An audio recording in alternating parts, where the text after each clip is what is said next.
मेरे जीवन में दो पिता समान व्यक्ति थे। एक थे मेरे अमीर डैडी और दूसरे थे मेरे गरीब डैडी। ये मेरे लिए एक बड़ा अवसर भी था और एक चुनौती भी, क्योंकि मेरे सामने दो अलग अलग नजरिए थे, एक अमीर व्यक्ति का सोचने का तरीका और एक गरीब व्यक्ति का सोचने का तरीका। मेरे गरीब डैडी पढ़ाई में बहुत तेज थे, ऊंची डिग्रियों वाले और पढ़ाई में अव्वल।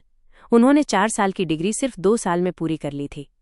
वे स्टैनफोर्ड, शिकागो और नॉर्थवेस्टर्न यूनिवर्सिटी जैसे बड़े संस्थानों में पढ़े और ये सब उन्होंने पूरी स्कॉलरशिप पर किया। दूसरी ओर मेरे अमीर डैडी ने 8वीं कक्षा भी पूरी नहीं की थी। दोनों अपने करियर में मेहनती थे, दोनों ने अच्छा खासा पैसा भी कमाया, लेकिन फ़र्क ये था कि एक जिंदगी भर आर्थिक परेशानियों से जूझते रहे और दूसरे हवाई के सबसे अमीर लोगों में से एक बन गए। अमीर डैडी अपनी मृत्यु के समय करोड़ों डॉलर परिवार, चैरिटी और चर्च को छोड़ गए, जबकि गरीब डैडी के पीछे अधूरे बिल रह गए। दोनों मुझे सलाह देते थे, लेकिन सलाह का तरीका और सोच अलग थी। दोनों शिक्षा को महत्वपूर्ण मानते थे, लेकिन किस प्रकार की शिक्षा जरूरी है, इस पर दोनों की राय अलग थी। अगर मेरे पास सिर्फ एक डैडी होता तो शायद मैं उनकी बात मान लेता या पूरी तरह अनसुनी कर देता, लेकिन 2 डैडी होने की वजह से मैं दोनों की बात सुनकर सोचने पर मजबूर होता, उनकी तुलना करता और फिर अपना रास्ता चुनता। दिलचस्प बात यह थी कि उस समय मेरे अमीर डैडी अमीर नहीं थे और गरीब डैडी गरीब नहीं थे। दोनों अपने करियर के शुरुआती दौर में थे और आर्थिक व पारिवारिक संघर्ष झेल रहे थे, लेकिन पैसे को लेकर उनके विचार बिल्कुल अलग थे। जैसे एक कहते थे कि पैसे का प्यार ही सारी बुराइयों की जड़ है, तो दूसरे कहते थे कि पैसे की कमी ही सारी बुराइयों की जड़ है।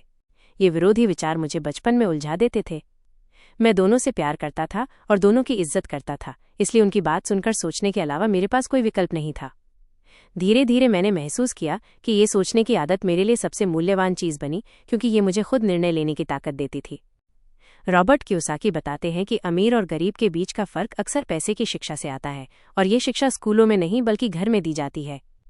गरीब माता पिता अपने बच्चों को बस इतना सिखाते हैं, पढ़ाई करो, अच्छी नौकरी लो, लेकिन इससे आर्थिक सोच अमीर नहीं बनती। स्कूलों में वित्तीय शिक्षा नहीं दी जाती, वहाँ सिर्फ अकादमिक और प्रोफेशनल स्किल पर जोर होता है। यही कारण है कि डॉक्टर, वकील, इंजीनियर जैसे पेशेवर, जिन्होंने बेहतरीन ग्रेड लिए होते हैं, फिर भी जीवन भर पैसों के लिए संघर्ष करते रहते हैं। गरीब डैडी अक्सर कहते थे, मैं इसे नहीं खरीद सकता। अमीर डैडी ने इस वाक्य को मेरी जिंदगी से हटा दिया और कहा, हमेशा पूछो, मैं इसे कैसे खरीद सकता हूँ। पहला वाक्य सोच को खत्म कर देता है, दूसरा वाक्य दिमाग को सक्रिय कर देता है। उनका मकसद मुझे हर चीज़ खरीदने के लिए उकसाना नहीं था, बल्कि दिमाग को कसरत देना था, क्योंकि वे दिमाग को दुनिया का सबसे शक्तिशाली कंप्यूटर मानते थे। दोनों मेहनत करते थे, लेकिन एक अपने दिमाग को आराम देता था, जबकि दूसरा उसे ट्रेन करता था। नतीजा ये हुआ कि एक समय के साथ आर्थिक रूप से और मजबूत बनता गया और दूसरा कमजोर। उनकी सोच टैक्स, नौकरी, निवेश और जोखिम को लेकर भी अलग थी। गरीब डैडी कहते थे, अमीर को ज़्यादा टैक्स देना चाहिए। अमीर डैडी कहते थे, टैक्स प्रोडक्टिव लोगों को सजा देता है और नॉन प्रोडक्टिव को इनाम। गरीब डैडी कहते थे, मेहनत से पढ़ो, अच्छी नौकरी लो। अमीर डैडी कहते थे, मेहनत से पढ़ो ताकि अच्छी कंपनी खरीद सको। गरीब डैडी मानते थे कि हमारा घर हमारी सबसे बड़ी संपत्ति है। अमीर डैडी कहते थे कि घर एक देनदारी है, अगर वो आपके जेब में पैसा नहीं डालता। रॉबर्ट बताते हैं कि उनके अमीर डैडी हमेशा खुद को अमीर मानते थे, चाहे उनके पास पैसा हो या ना हो। वे कहते थे, गरीब होना एक स्थायी स्थिति है, लेकिन कंगाल होना अस्थायी। गरीब डैडी कहते थे, पैसे में मेरी कोई दिलचस्पी नहीं है। अमीर डैडी कहते थे, पैसा ही शक्ति है। बचपन में ही रॉबर्ट ने समझ लिया कि विचार हमारी जिंदगी को आकार देते हैं। उन्होंने अपने अमीर डैडी की सोच अपनाने का फैसला किया, जबकि गरीब डैडी के पास ऊंची डिग्रियां थीं।